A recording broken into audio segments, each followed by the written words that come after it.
Hello and welcome to the Prepared for Environmental Change webinar series. My name is Andrea Webster. I'm the Implementation Manager at the Environmental Resilience Institute, which is an Indiana University Prepared for Environmental Change Grand Challenge initiative. Today's webinar is about a new tool that we released in September. It's called ERIT, or the Environmental Resilience Institute Toolkit. So this is a resource that like I said, is new, and we've added quite a few new resources over the past 2 months, and I'm excited to review those with you today as well. We are recording today's webinar, and a copy will be accessible on the ERI website and on the Prepared for Environmental Change webinar series page, which is accessible from the ERI homepage.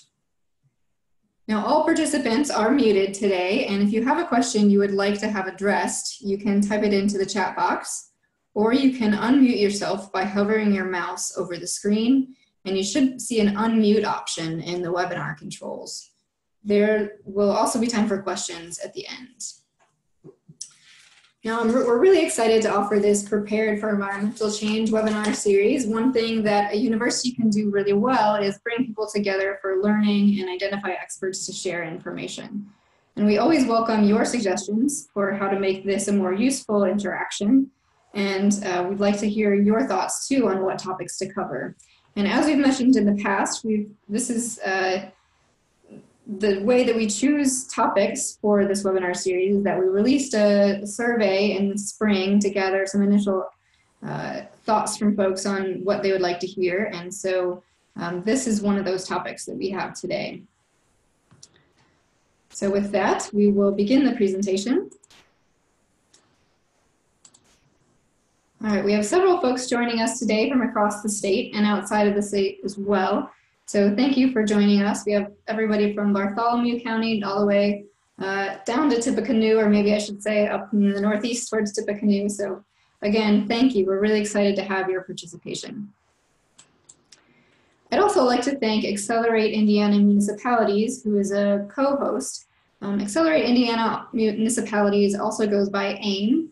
They were formerly the Indiana Association of Cities and Towns, but AIM is the original voice, the official voice of municipal government in Indiana, with more than 460 cities and towns as members. The Association of Indiana Counties is also a co-host of this webinar series, and they were established in 1957 for the betterment of county government, and they represent legislative needs of Indiana counties. So if you're not engaged with AIM or with the Association of Indiana Counties, I certainly encourage you all to get involved with them. Now with that, I'll begin the presentation of ERIT today, or the Environmental Resilience Institute Toolkit. So the Environmental Resilience Institute is a research institute, first and foremost. It was established at Indiana University just about a year ago. And our mission is to deliver accurate predictions, feasible solutions, and effective communication to the state of Indiana and beyond. We want to help the state prepare for environmental changes taking place in our communities, and all the resources that we're developing and all of the research we're conducting and everything we're communicating is all towards that goal. We offer quite a few resources, more and more as time goes on. As I mentioned, we just got started a year ago. So ERIT, of course, is what we'll be covering today, so we'll go into more of that later. But I do want to take this opportunity to mention the Indiana Sustainability Development Program and the 2019 Resilience Cohort. So both of these are, I should say that the Indiana Sustainability Development Program is an opportunity for local governments to have access to the ability to host a summer intern to complete a sustainability related project. So that program is hosted out of Sustain IU, or IU's Office of Sustainability as it's previously known. So if that's something you're interested in, if you'd like to have an extern, or also known as an intern, in your office this coming summer to help, that program is available to local businesses, to local governments, and to nonprofits. The 2019 Resilience Cohort is an opportunity for local governments to complete a greenhouse gas inventory for their community. So that could be a county, a city, or a town that wants to complete a greenhouse gas inventory. There's the opportunity to apply to participate in both the Indiana Sustainability Development Program and the Resilience Cohort, so that you could potentially get an IU student to help with that greenhouse gas inventory next summer. So that the deadline to participate in both of those programs is December 14th. So right after Thanksgiving, it's just around the corner. So we encourage you to get started on that. And there's more information about that on our web page, on our homepage.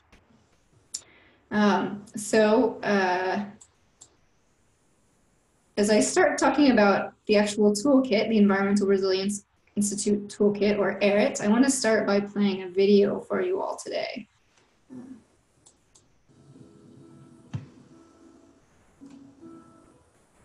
Our world is changing. Temperatures are rising. Diseases are spreading. Severe weather is harming our infrastructure and our crops. And in the face of these environmental threats, we must protect Indiana jobs, our economy, our resources, and our communities.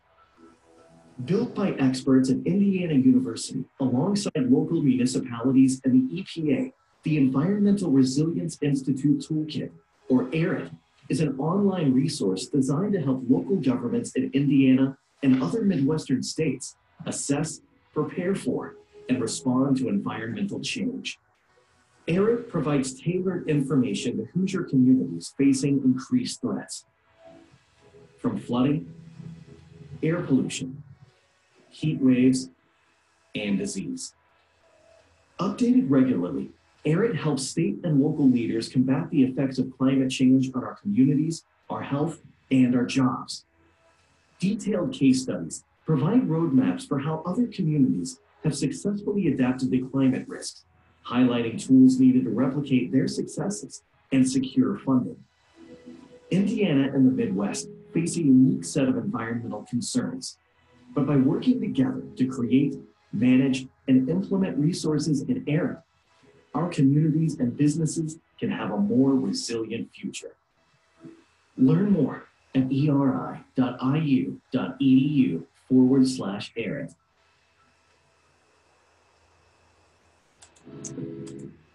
All right, well, I hope you guys enjoyed that video. We certainly had a lot of fun making it. So that should give a nice overview of what ERIT offers, and we'll go into that in depth in just a few minutes.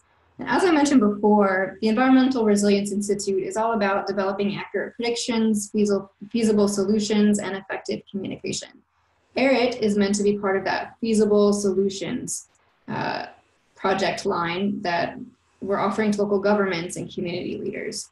So you may be wondering, well, what is ERIT? Maybe you're having a hard time understanding exactly what it is. So this is an online platform that presents lots of resources in a way that is organized to help you get the information you need quickly. There are countless resources available on the internet focused on preparing communities for environmental change and reducing greenhouse gas emissions.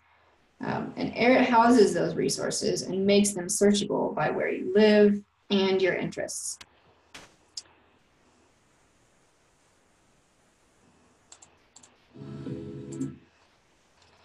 So the ERIT is intended for local government staff and for community leaders, and there are plenty of tools online that already offer resilience resources for communities across the Midwest. But the way that ERIT is unique is that it's designed for a Midwestern audience. So what we have online right now is a framework, and we're continually adding resources to that are relevant to the Midwest. So we also plan to add more and more resources for mid-sized and small communities. So when we visited resource centers online that exist like this already, a lot of them are focused on content along the coast. So sea level rise, something we don't deal with in Indiana or in the Midwest. And there's a lot of it is focused on larger cities too. So with ERIT, as I said before, this is focused on a Midwestern audience, and we hope to add more and more resources for mid-sized and smaller communities, in addition to the larger cities as well.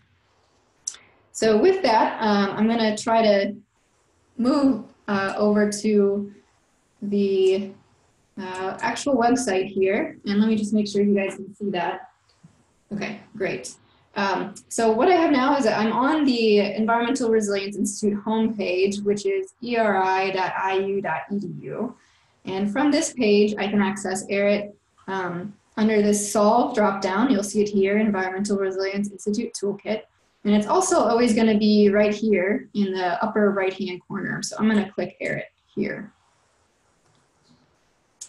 So this is ERIT's homepage. You can see the left navigation is here on the left, and you can access everything within ERIT from these links. Now, as I scroll down, we have a nice intro video from the Environmental Resilience Institute Director, Ellen Ketterson here, and the Assistant Director for Policy and Implementation, Janet McCabe. So I encourage you all to watch that on your own time. And as I scroll down on the ERIT homepage, we always try to have recent and new and featured resources here in the red bar. And we also have some ERIT videos. So say you're on today's webinar and in 2 months you come back to ERIT and you think, you know, I don't really remember how this works. There's 3 2-minute videos to help you navigate that should refresh your memory. So hopefully you'll find those useful. And then finally, we have the Tailor Your Search section down here, which we'll come back to later. So I'm going to scroll back up. Now, what's really nice about this left navigation is that from top to bottom, it walks you through the adaptation planning process from beginning to end. And so, for example, if you start with implications of climate change, you might be thinking, how does climate change impact my area of the country? And so you can click on that and find more information. Adaptation planning shows you what are the steps you need to go through to begin and work through an adaptation planning process. Adaptation Strategies gives examples of exactly how you can adapt to some of the changes that you're probably seeing in the implications of climate change section. So these are the actual projects that will need to be implemented for your communities to be more resilient. The case studies section shows you examples of cities that have implemented some of these strategies. And so there's plenty of examples in there from around the Midwest, and we hope that those are useful. Now, the tools and online training provide access to the tools and online training that you would need to implement those strategies. And of course, you'll need some funding and technical assistance. There is often funding available at the local level within normal funding streams, but it's nice sometimes to have access to external funding streams too to give you a boost. The library section provides some in-depth PDFs and access to more information that allows you to really go in depth on some of these topics. And whereas underlying science provides just snippets of information to help you articulate exactly how transportation is related to climate change, or how energy use is related to climate change, or how the way you recycle or the amount of waste you're sending to landfill is related to climate change. So some of you may say, yes, I understand those things are connected, but actually articulate the science is something else. And so we have just some short snippets in there that will hopefully help. And of course, you can always contact the Environmental Resilience Institute or myself, Andrea Webster, if you have questions, but there's also additional support centers available around the country too that may be of use. So we'll get into those a little bit later. And then of course, I'm going to jump all the way back up to the top to tailor your search. Now this is a really nice feature within the site. So the way this works is that it pulls together a nice package of information that can be sorted by where you live and your interests. And it pulls information from all of these topics into one nice package of information. But like I said, that package of information is just sorted by your area of the country and your specific interests. So with that, I want to dive into some of these individual sections. So I'll start with at the top with tailor your search. Now I'm going to go ahead, I could click and enter tailor your search. I could click right here. Instead, I'm going to scroll down and enter through the map down here because, well, it's just more fun. So this map here is, as you hover over it, you can see there's different regions that pop up. And I'm going to go ahead and click on the Midwest because that's where I'm located, and I think that's where many of you are located. As I click on that, now it takes me to the Tailor Your Search page. So as I scroll down here, you can see the Midwest is already selected because I clicked on Midwest on the map. And here you can see several different top-level categories, so air quality, ecosystem protection, energy, etc., along with some subcategories that allow you to tailor your interest to your specific interest. So one thing that we hear from folks around the state is folks are concerned about flooding. So I'm going to click flooding and search. And now the results show up. So you'll notice that I'm still on the same page. If I scroll up, this is the exact same page I was just on, so I can access that pretty easily. You can also just click back to top, and you can, of course, change your search at any time using these functions. You can also select more than one area of interest as well, but I'll let you all play around with that on your own. For now, we'll just select one to keep the results a bit more simple. So if I click on implications of climate change, there's a nice summary of what the implications of climate change are for this area. And so if I want to find more, I can click on climate implications, storms and flooding, or the stormwater runoff is also related to flooding, and so there's a link to that as well. I'm going to close this. And I forgot to mention too, up here there is a nice three lines on exactly how climate change is expected to impact the Midwest specifically. So as you all probably already know, climate change is expected to impact areas of the country in different ways. And so this just gives a nice little summary on how it will impact the Midwest. So jumping back down to the results tailored to your interests section, I'm going to click on Adaptation Strategies because I'm curious about what the actual adaptation strategies are that I can use to prepare for flooding. So again, I have a nice paragraph here about how flooding is integrated into the effect of everything that occurs upstream, and it goes into different strategies that can be applied, including modeling and building flood barriers and maintaining expanding wetlands and much more. So this is just a nice written summary, but again, there are links to more in-depth information if you would like to find out more. Case studies shows some different case studies that we have that are related to flooding. And we'll get more into those later, but just know that those are available through this portal as well.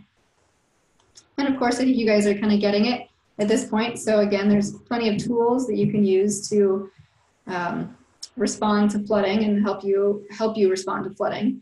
And plenty of online trainings too. We have this webinar series.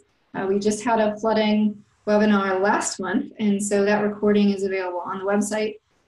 So if you're curious about that, you can check that out on the Prepared for Environmental Change webinar series page, which is accessible through this link right here, or on our ERI homepage.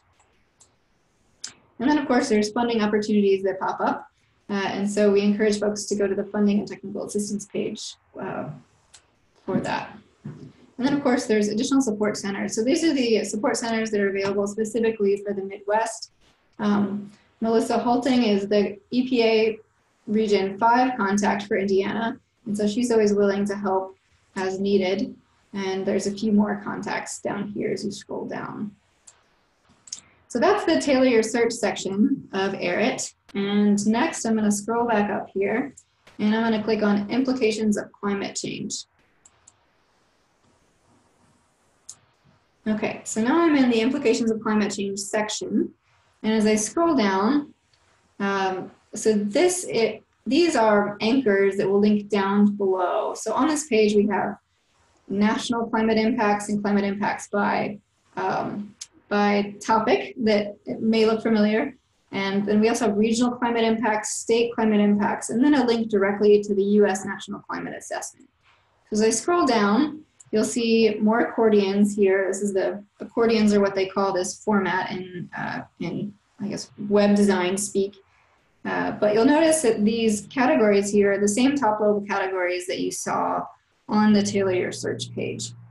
So for example, I can click on any one of these and it's expanded.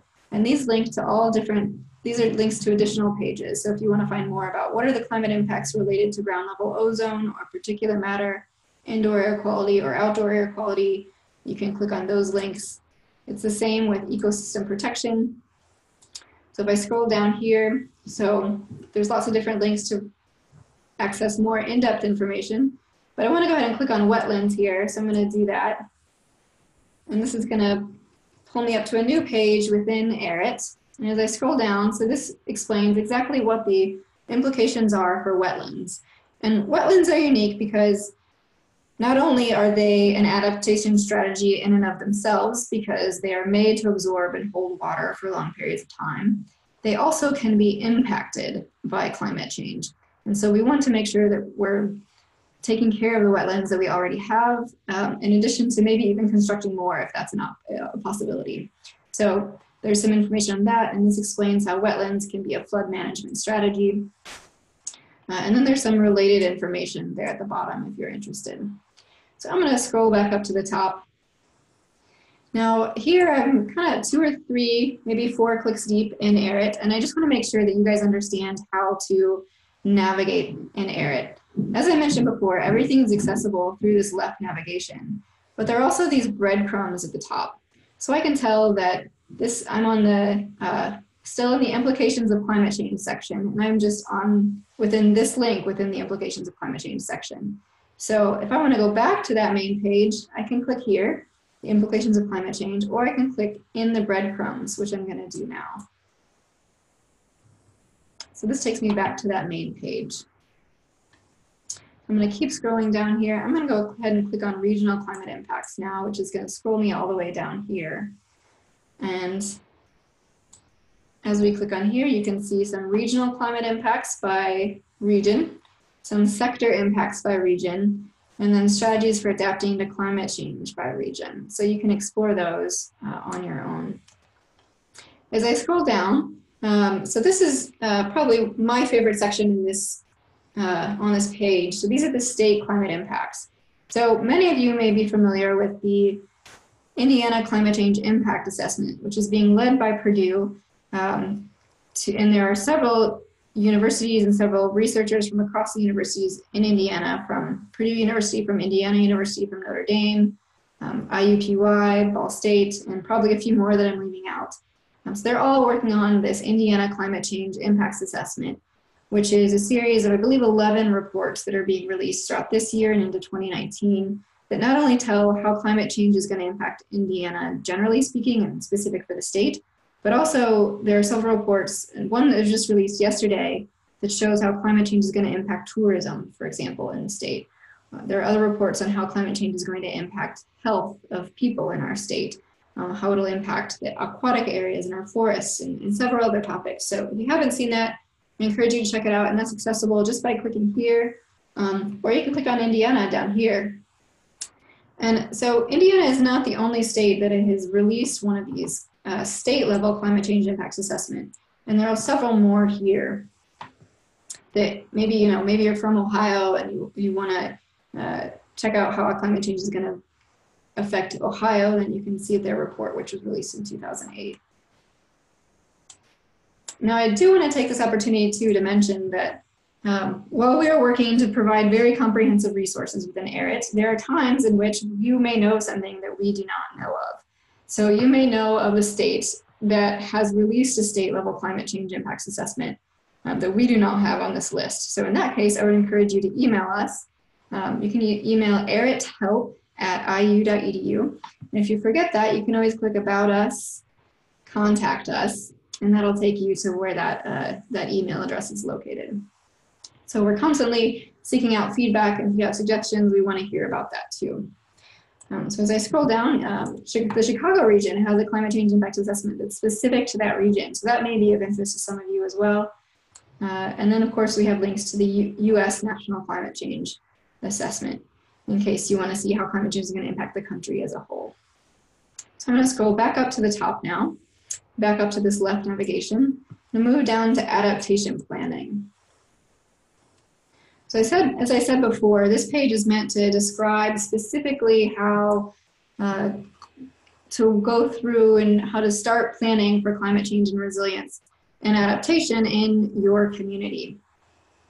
So as I scroll down here, there is guidance on how to get started, and let's see. There is the U.S. Climate Change Resilience Toolkit. So this is a tool that can help you with your planning. There are some more trainings that can be of use. And then there's also some examples to case studies directly. So there's one, so there has been one climate change adaptation plan adopted in Indiana or released in Indiana for the Indiana dunes.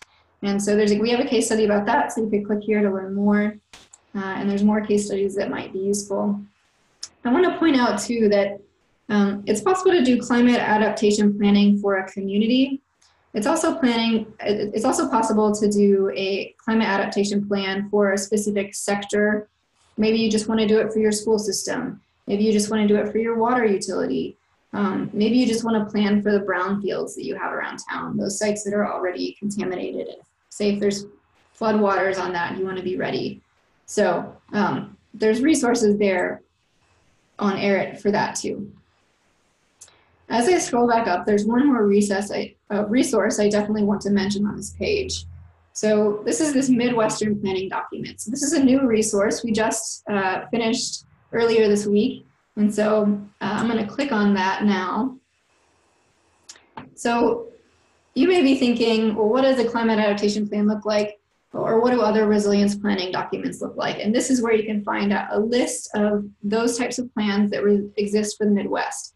So if I click on Indiana, for example, the city of Bloomington released their sustainability action plan just maybe a week or so ago.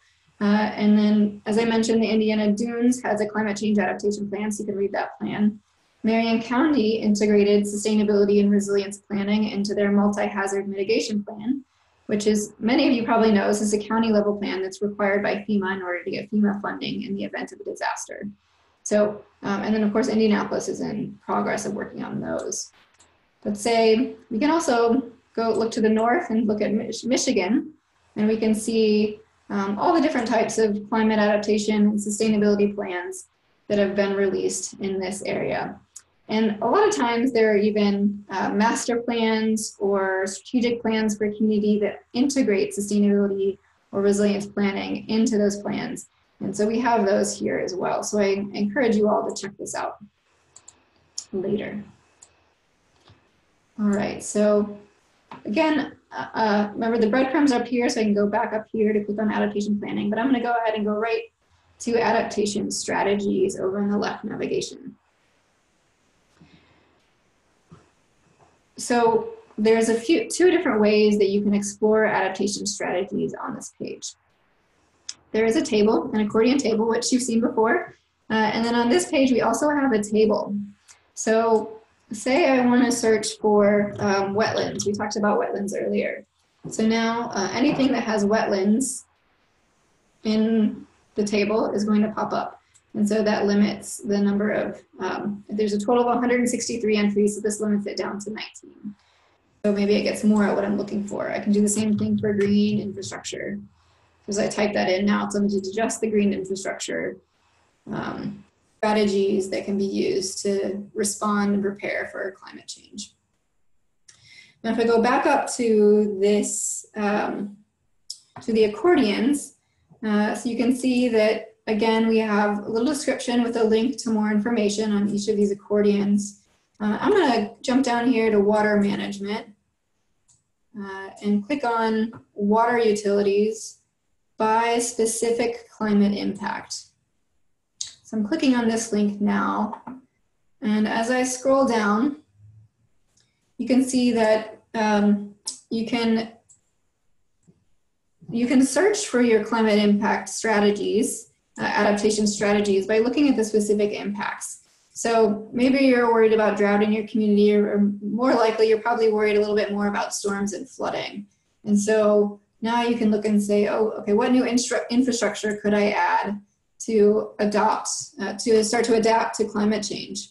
So, and I should mention too that the strategies that we list here are not comprehensive in any way, but we hope to provide just a few ideas to help get you started. And sometimes adaptation strategies are very specific to your community and to the resources and needs of your community. But this will hopefully get you thinking on the types of things that you can do to prepare for the excess amount of rain that we're going to be increasingly seeing over the coming years, for example. So I encourage you all to review this in your spare time based on your specific interests. Next, I'm going to jump down to the case studies database. And so this one I'm really excited to show you. This is one of my favorite areas within ERIT. So as I scroll down here, this is sortable by area of interest, level of government, and region. So I'm going to go ahead and I'm going to just select Midwest. But I could, for the level of government, I could do local, state, tribal, or regional. I'm just going to leave it open so you get a broader array of what's available in here. And I want to point out too, when I say select area of interest, these are the same categories that you saw within Tailor search. So you can dive down into lakes, rivers, and streams. You can dive into extreme heat. And so we hope you'll find that useful. So as I scroll down here, you can see the variety of case studies that we have. We have some on joint bike share programs, on wind energy, preparing for extreme heat, conducting greenhouse gas inventories, and the list goes on. I do want to click on one to kind of show you what we have available here. So I'm going to go ahead and click on, let's see, I think I'm going to click on this new case study we have on school districts in East Chicago, Indiana, purchase propane buses to address local public health concerns. So I'm going to click here and open that up. So East Chicago is not Chicago as it may seem from this, but it's actually just a town in Indiana in the Chicago region. And they purchased some propane buses. And so we have a case study on how exactly they went about that. So we have a nice photo and we have a summary of what they did. So you can just read that before you want to dive into the details more to make sure it's exactly what you're looking for. We provide background on why they decided to do that. And then we walk you through the implementation steps. And here in this particular case study, we know that propane is one example of a fuel that you can use to reduce your greenhouse gas emissions. And then electric buses are another option. So we have just like a couple of sentences there in case that's something you might be interested in. So as I scroll down, we always try to include a section on funding. So in this section, we know that school buses cost $107,000, which is about $10,000 more than a new diesel fueled bus. But it goes on to say that the savings that they receive and the funding and the grant source that they received as a result. Now, they funded this program through the Diesel-Wise Indiana grant, so it shows how they funded it. And that more information about Diesel-Wise as I scroll down is going to be in the resources section at the bottom. There's also a timeline. So it took them 9 months to purchase, I believe it was 3 propane school buses. Then we talk about the outcomes and conclusion. And so it tells about some of the statistics they have or the data they have, or just the general stories they have on why this was a good decision for them. It talks about the challenges. We know these things are not always easy. So we want to provide you those things up front so you know what you're getting into. And in many cases, we have the project manager who offer advice that always starts off with, if I had to do it all over again, and then we ask them to complete that sentence. So sometimes they say, I would do exactly the same thing, and sometimes they offer advice on how they would do things differently. So, and like I said before, there's more project resources that you might need to help get you started. And so we hope you'll find those useful. And of course, there's contact information for the folks that manage these projects. We don't have these for all of the case studies, but the new ones that we're writing, we do have them. And so we hope you'll find that useful. I'm going to scroll back up to the top here and go back to the case studies page. And I want to point out one other case study specifically.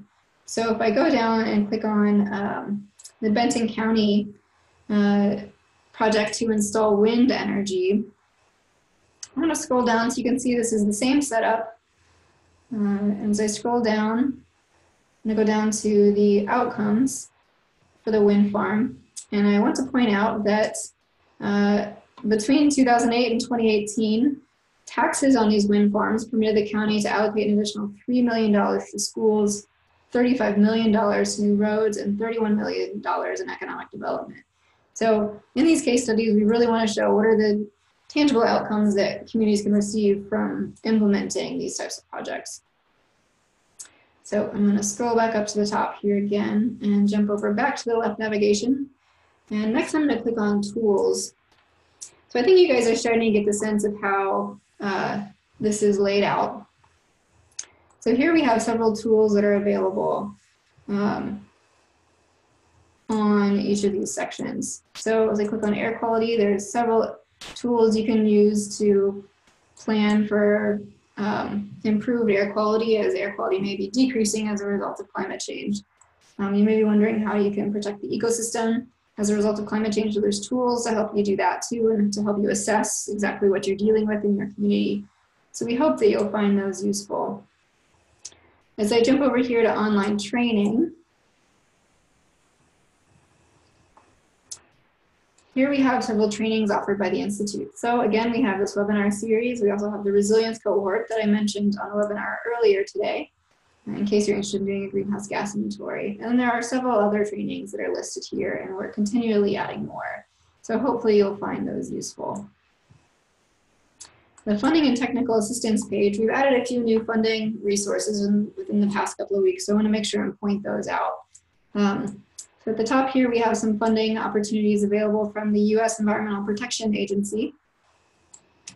And then we also have some sources of funding that are available specifically in Indiana, and then funding sources that are available for outside the state. So I want to point out Diesel-Wise Indiana, which is the funding stream that helped pay for the propane buses in East Chicago, Indiana. I've been told by the folks that manage this program, the call for funding proposals for this should be released in the next couple of weeks. So stay tuned for that. We'll try to send an email around when that goes out. And then the Partners for Places grant, that next round of funding is going to be announced December 5th, 2018. I believe that this grant is announced twice per year. So this is specifically for local governments and sustainability offices and place-based foundations as they're preparing for environmental change or working on sustainability projects. There's also the Preparedness and Resilience Grant, which was just announced by FEMA just maybe a couple days ago or maybe last week, I'm not sure. This funding is meant to be streamed through the state government. And so we're in conversations with the Indiana state government now to figure out how that funding will get to local communities in Indiana, and we will certainly be in touch with you when we know more. But the application, we know the applications are due at the end of January, so we want to get that information to you as soon as possible. So definitely keep this page bookmarked if any of the pages within ERIT, so you can stay tuned to what funding sources are coming available. We try to keep that up to date as much as possible. All right, I'm going to move down to the library here. So I was talking about the resilience cohort earlier. So that's a project that can help you conduct a greenhouse gas inventory. And so on this page, I want to point out under policies and planning that we have several of the documents related to how to conduct a greenhouse gas inventory.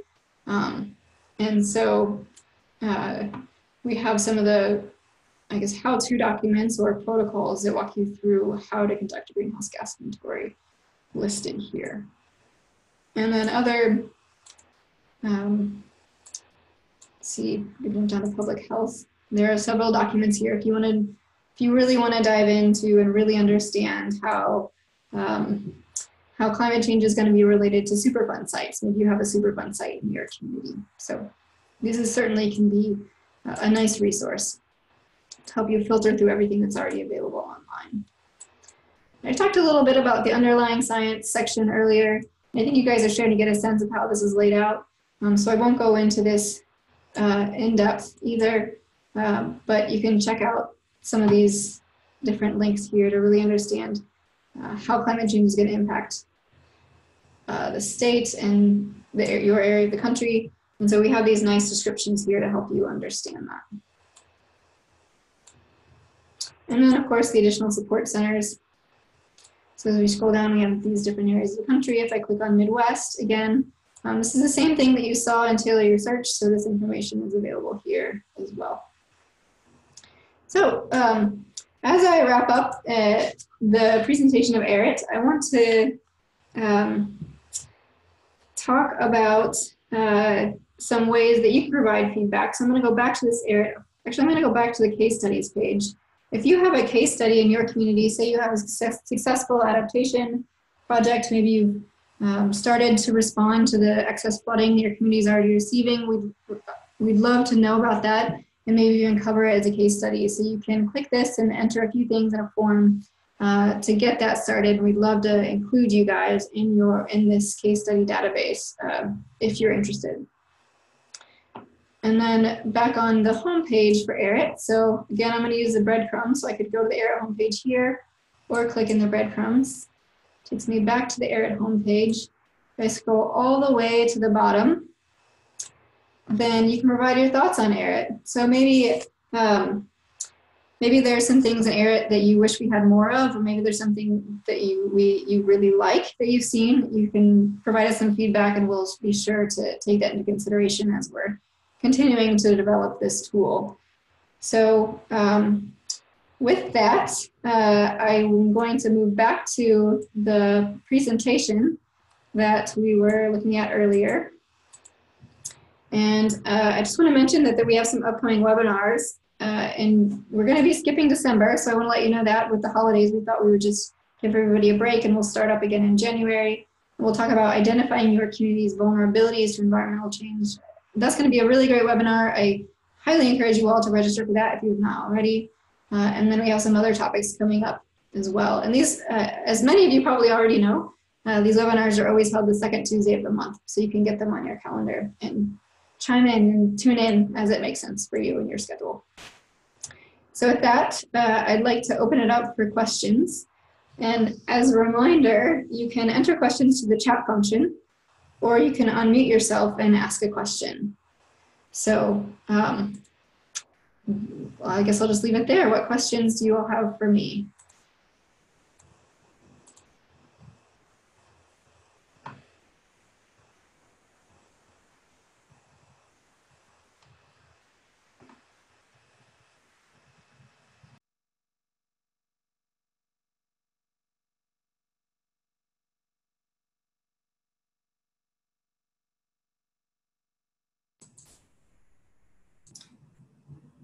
Okay, well, I'll chat a little bit for a couple more minutes to give you guys some more time to think.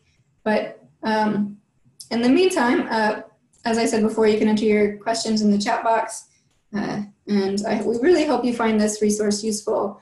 And as I mentioned before, ERIT is really meant to be a tool that, we have the platform that we launched in September, and we can plan to continue adding resources to this.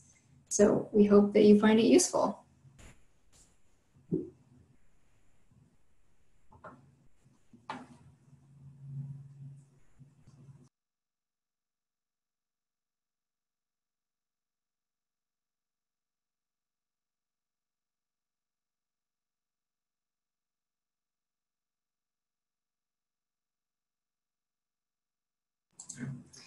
Okay, well, thank you all for joining us today. And if you have a question that you didn't get a chance to ask, feel free to email me.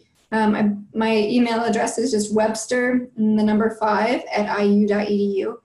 So please feel free to contact us. You can also contact us at eri@iu.edu. So it was a pleasure speaking to you all today. I hope you found this useful, and I hope you stay in touch. Thank you so much.